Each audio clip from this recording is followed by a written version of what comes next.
നമസ്കാരം. Doctor Pramod ഇൻസ്റ്റിറ്റ്യൂട്ടിൻ്റെ YouTube ചാനലിലേക്ക് വീണ്ടും സ്വാഗതം.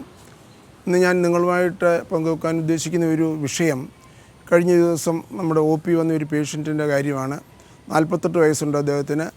അപ്പം ഈ 48 വയസ്സിനകത്ത് 2 പ്രാവശ്യം കിഡ്നി സ്റ്റോണിന് വേണ്ടി ഓപ്പറേഷൻ ചെയ്തു.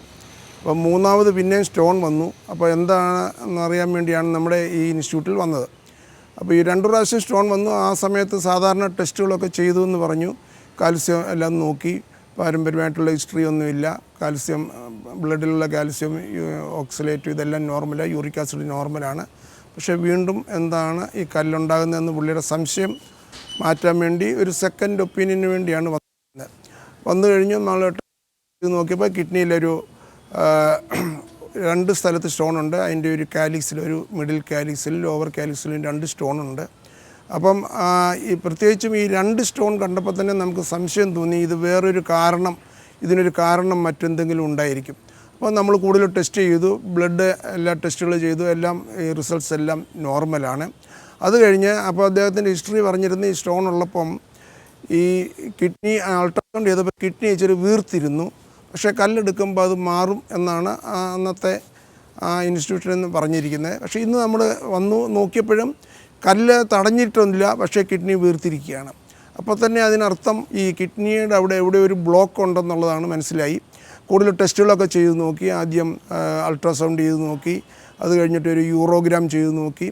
അപ്പോഴും ഈ ഡയലേറ്റഡ് ആയിട്ടുള്ള ഈ കിഡ്നിയുടെ പെൽവിസ് വീർത്തിരിക്കുകയാണ്. പക്ഷേ അപ്പം ഇതിനകത്ത് തടസ്സമുണ്ടോ? തടസ്സമുണ്ടെങ്കിൽ ചിലപ്പം മൂത്രം തടഞ്ഞിരിക്കുകയാണെങ്കിൽ എവിടെ മൂത്രം കെട്ടിക്കിടന്നാലും സ്റ്റോൺ വരും. അത് ഒരു പ്രാവശ്യം സ്റ്റോൺ റിമൂവ് ചെയ്ത് കഴിഞ്ഞാൽ പിന്നെയും വരാൻ സാധ്യതയുണ്ട്. അപ്പോൾ അതിനുവേണ്ടി നമ്മൾ ഐസോടോപ്പ് സ്റ്റഡീസ് ചെയ്ത് നോക്കി. ഐസോടോപ്പ് സ്റ്റഡി ചെയ്ത് നോക്കിയപ്പോൾ അതിനകത്ത് ആ ഒരു കിഡ്നി കംപ്ലീറ്റ് ഏകദേശം നല്ല ഒരു 50% ഫങ്ഷനേ ഉള്ളൂ. അത് ബ്ലോക്കായിട്ടിരിക്കണം. ഈ പറയാനുള്ള കാരണം, അപ്പോൾ ഇതാണ് അതിൻ്റെ കാരണം. ഈ സ്റ്റോൺ റിമൂവ് ചെയ്യുന്നത് മാത്രം ഒരു ചികിത്സയായിട്ട് കണക്കാക്കരുത്. ഈ സ്റ്റോൺ ഉണ്ടാകാനുള്ള കാരണം കൂടെ നമ്മൾ ആ കൂട്ടത്തിൽ കണ്ടുപിടിക്കണം. അതായത് ഇപ്പോൾ ഈ ഒരു പേഷ്യൻറ്റിനും ബാക്കി ബ്ലഡിൻ്റെ ടെസ്റ്റുകളെല്ലാം നോർമലാണെങ്കിലും ആ കിഡ്നിയിൽ, ആ കിഡ്നിയിൽ നിന്ന് യൂറിറ്റർ തുടങ്ങുന്നിടത്ത്, പെൽവി യൂറിറ്റിക് ജംഗ്ഷൻ എന്നതിന് പറയുന്നത്, അവിടെ ഒരു ബ്ലോക്കുണ്ട്. ആ ബ്ലോക്ക് ടെസ്റ്റ് ചെയ്ത് കഴിഞ്ഞാൽ അത് ജന്മനാലേ ഉള്ള ഒരു ബ്ലോക്കാണ്, കൺജനിറ്റൽ ആയിട്ട് കാണുന്ന ഒരു ബ്ലോക്കാണ്.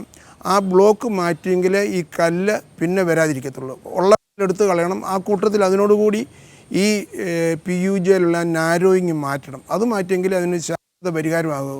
അതുകൊണ്ട് ഈ രോഗിയോട് പ്രത്യേകിച്ച് നമ്മൾ പറഞ്ഞിട്ടുണ്ട്, കല്ല് മാത്രം എടുത്തുകൊണ്ട് കാര്യമായില്ല, കല്ലിൻ്റെ കൂടെ തന്നെ ഈ PUJ ഒബ്സ്ട്രക്ഷനൂടെ മാറ്റണം. അപ്പോൾ അതിനുവേണ്ടി ആ പേഷ്യൻറ്റ് വെയിറ്റ് ചെയ്തിരിക്കുകയാണ്. ഈ കല്ല് ആദ്യം റിമൂവ് ചെയ്യും, ആ കൂട്ടത്തിൽ ഈ പൈലോപ്ലാസ്റ്റി എന്ന് പറയുന്ന ഒരു ഓപ്പറേഷനോട് ചെയ്യണം. എന്നാലേ ശാശ്വതമായിട്ടുള്ള പരിഹാരം ഉണ്ടാകത്തുള്ളൂ. നന്ദി. മറ്റൊരു വിഷയമായി വീണ്ടും